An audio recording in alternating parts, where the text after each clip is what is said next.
यह कथा लक्ष्मी नारायण के दिव्य संबंधों और उनके जीवन में योगदान की गहरी समझ प्रदान करती है।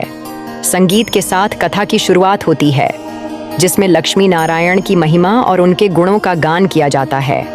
उनके रूप, शक्ति और समृद्धि की देवी होने के कारण उनकी स्तुति की जाती है।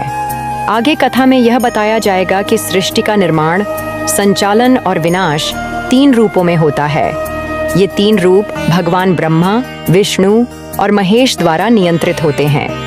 भगवान विष्णु, जो लक्ष्मी के पति हैं, के बारे में यह समझाया जाता है कि उनका उद्देश्य केवल सृष्टि का संचालन ही नहीं, बल्कि मानवता के कल्याण के लिए वेदों की रचना करना भी है। हम आपको स्पष्ट कर दें कि भगवान हरि को जानने से पहले महादेव को समझना चाहिए, क्योंकि दोनों एक दूसरे के पूरक हैं। इसके बाद ब्रह्मा के कार्य और उनकी भूमिका पर प्रकाश डाला जाता है, जो सृष्टि के निर्माण के लिए जिम्मेदार हैं। कथा में लक्ष्मी देवी का भी महत्वपूर्ण स्थान है।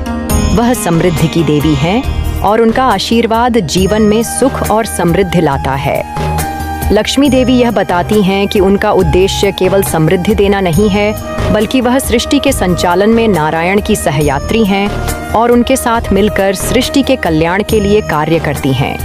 वह कहती हैं कि किसी उद्देश्य को पूरा करने के लिए वह केवल सहयोगी नहीं, बल्कि एक सहयात्री बनकर काम करेंगी।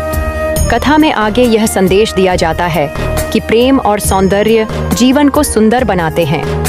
लक्ष्मी देवी का यह कहना है कि वह निरंतर गति में हैं और उनका कार्य रुकता नहीं है, क्योंकि यह उनकी नियति है।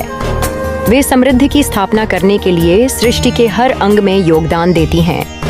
अंत में लक्ष्मी और नारायण का जाप किया जाता है, जो समृद्धि, शांति और संतुलन का प्रतीक है। इस जाप के माध्यम से यह संदेश दिया जाता है कि भगवान लक्ष्मी और नारायण के आशीर्वाद से जीवन में सुख और समृद्धि आती है। यह कथा धार्मिक और आध्यात्मिक दृष्टिकोण से प्रेरणादायक है, जो हमें यह समझने का अवसर देती है कि सृष्टि का संचालन और समृद्धि की प्राप्ति भगवान के आशीर्वाद से ही संभव है। कमेंट में ओम नमो लक्ष्मी नारायण जरूर